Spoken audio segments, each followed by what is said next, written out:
ప్రతిష్ట పొందిన వారికి కొన్ని హెచ్చరికలు, పొందాలనుకున్న వాళ్ళు కూడా కొన్ని హెచ్చరికలు.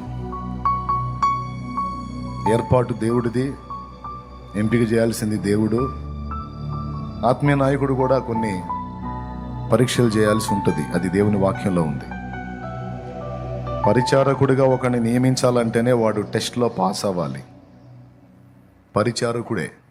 మరి దైవజనుడుగా ఒకరిని చేతులు ఉంచాలంటే పరీక్షలు ఉంటాయి, ఆ పరీక్షలలో పాస్ అవ్వాలి. లేకపోతే తిమోతికి రాసిన మొదటి పత్రిక 5వ అధ్యాయంలో మాట అంటాడు, త్వరపడి ఎవరి మీద నేను హస్త నిక్షేపణము చేయకము, పరుల పాపములో పాలివాడవై ఉండకుమని. ఆవేశం వచ్చిన తొందరపడి చేతులు ఉంచితే తర్వాత వాళ్ళు తేడా పడితే ఆ పాపానికి లెక్క మనం చెప్పాల్సి ఉంటుంది నాయకులుగా.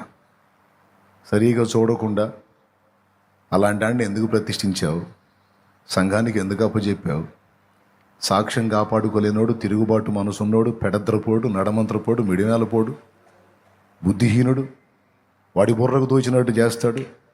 అట్లాంటి వాడిని ఎందుకు నిలబెట్టేవురా నువ్వు? విధేయత ఉందా? భయం ఉందా? గౌరవం ఉందా? ఆత్మీయ నాయకుల పట్ల సరైన రెస్పెక్ట్ ఉందా? నువ్వు చెప్పినట్టు వాడు విధేయత చూపుతాడా, లేకపోతే నువ్వు వాడి దారిలోకి రావాలంటాడా? అన్నీ ఉంటాయి లెక్క. అట్టంటోడని మరి తెలిసి, వాడు తిరుగుబాటుదారుడు అని తెలిసి వాడిని ఎందుకు ప్రతిష్ఠ చేశావు? ఇప్పుడు వాడు చేసిన దానికి నువ్వే లెక్క చెప్పాలంటాడు. అందుకే అందరినీ పరిశీలించి, దాదాపు పరీక్షించి చేతులు ఉంచుతాను. ఇంత జాగ్రత్తలు తీసుకొని చేతులు ఉంచినా కొంతమంది అంటే ఎంతోమంది అనుకోదు, ఒకరిద్దరు బలహీనలు ఉండొచ్చు, కానీ వాళ్ళు కూడా సరిచేయబడి దేవుని క్రమంలో నడిపించబడతారు. కాబట్టి దైవ సేవకి నన్ను తీసుకోలేదు, నన్ను పిలవలేదంటే ఇది నా చేతిలోది కాదు, దేవుడి చేతిలోది.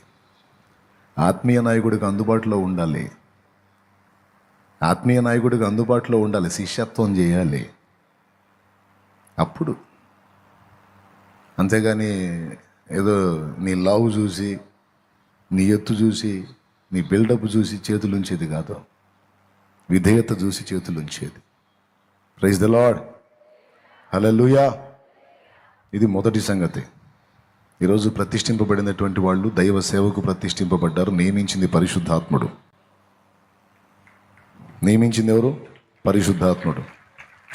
తల మీద చేతులు ఉంచటం అంటే వాని తలంపుల మీద చేతులు ఉంచటం అన్నాడు ఒక దైవజనుడు. తల మీద చేతులు ఉంచటం అంటే వాని తలంపుల మీద చేతులు ఉంచటం అంటే అర్థం ఏంటో తెలుసా? ఎవని తల మీద అయితే ఆత్మీయ నాయకుడు చేయి ఉంచుతున్నాడో వాని తలంపులను కంట్రోల్ చేసే అధికారం అతనికి ఉంది. ఆ కంట్రోల్ చేయబట్టానికి తల అప్పగించిన వాడు లోబడాలి. అంటే నా బుర్రకు తోచినట్టు నేను పోతానంటే, ఏయ్ చెప్పినట్టు అని నాయకుడు అంటే అలాగేనయ్యా అని విధేయత చూపే ఆ మెట్టు. ఇది ఈరోజు ప్రతిష్ఠింపబడిన వాళ్ళకు ఉండాలి. ఎందుకంటే ఇప్పటిదాకా వాళ్ళు విశ్వాసులు, పరిచారకులు ఇట్లా ఉంటాయి గోడలో. ఇప్పుడు వాళ్ళు దైవజనులు, దైవజనరాళ్ళు ఇట్లా వస్తాయి. ఆయన సేవకుడా? మేము సేవకులమే. దేవుడు మోషే చేతనే పలికించనా, మా చేతనో పలికించలేదా అన్నారు మిరియాము, అహరోను. దేవుడు ప్రత్యక్ష గుడారం దగ్గరికి పిలిచి భలే అద్భుతంగా చెప్పారు అని మెచ్చుకోలా, కోటింగ్ ఇవ్వాడు. మళ్ళీ మోషేనే అడ్డుపడాల్సి వచ్చింది.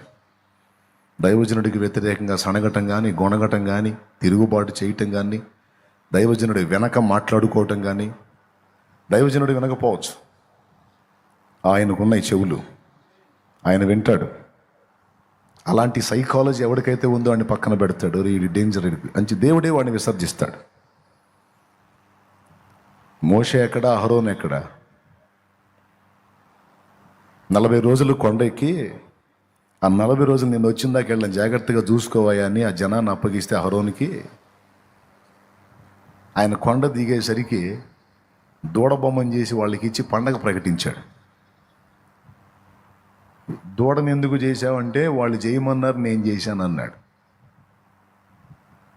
అంటే ఎవరిని ఏలాలా? ఎవరెవరిని గాయమని చెప్పి అప్పచెప్పిపోయాడు? ఆ మందన గాయమని అహరోనుకి అప్పచెప్పాడు. అంటే అహరోను చెప్పినట్టు వాళ్ళు వినాలి, వాళ్ళందరినీ అహరోను తన కంట్రోల్లోకి తీసుకోవాలి. కానీ వల్లగాల. వచ్చేటప్పటికి అహరోన్ని వాళ్ళ కంట్రోల్లోకి తీసుకున్నారు. ఆశ్చర్యం చెప్పనా, బొమ్మలు చేసేవాళ్ళు చాలామంది ఉండొచ్చు, కానీ అహరోను చేతే బొమ్మ చేపించారు వాళ్ళు. ఎంత దారుణమైన విషయం ఇది ఆలోచిస్తే. అహరోన్ చేతే బొమ్మ చేయించారండి. కోపడ్డాడు మోషే. వాళ్ళ చేత ఇంత పాతకం చేయించావు, వాళ్ళని జాగ్రత్తగా నడిపించరా అన్నయ్య అని చెప్పి నీకు అప్ప చెబితే నిద్రమొహమాడా ఏం చేసావు నువ్వు?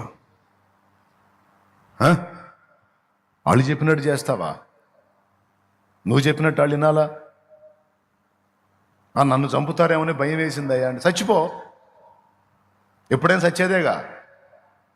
ప్రాణానికి భయపడి వాళ్లకు దాసోహమై బొమ్మని చేసి అప్పచెబుతావా? ఇంత పాతకం ఎందుకు చేసావు? వాళ్ళ ప్రాణం మీదకి తెచ్చావుగా నువ్వు దిక్కుమాలిన నాయకత్వం చేసి అని కోప్పడతాడు. అది అహరోను స్థాయి. 40 రోజులు ఆ గుంపుని కంట్రోల్ చేయటం అహరోను వల్ల కాక వాళ్ళతో కలిసి తడబడ్డాడు. తర్వాత మోషే వచ్చి వాళ్ళకి పనిష్మెంట్ ఇచ్చి మొత్తాన్ని కంట్రోల్లోకి తీసుకొని మళ్ళా లైన్లోకి తీసుకొస్తాడు. మోషేనే, అహరోనే. చాటున మాట్లాడుకున్నా ఊరుకోడు దేవుడు. కొంతమంది చాటున మాట్లాడతారు దైవజనుల గురించి.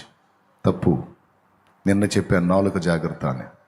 ముఖ్యంగా ఇప్పుడు ప్రతిష్ఠింపబడిన వాళ్ళు వినయాన్ని, విధేయతను, లోబడే మనసుని కోల్పోవద్దు. సాత్వికులై, వినయశీలురై, దైవజనులు చెప్పిన మాటకు విధేయత చూపి క్యారెక్టర్ని కాపాడుకొని, సాక్ష్యాన్ని కాపాడుకొని జాగ్రత్తగా దైవ సేవ చేయండి. కృప మీ అందరికీ తోడై ఉండును గాక.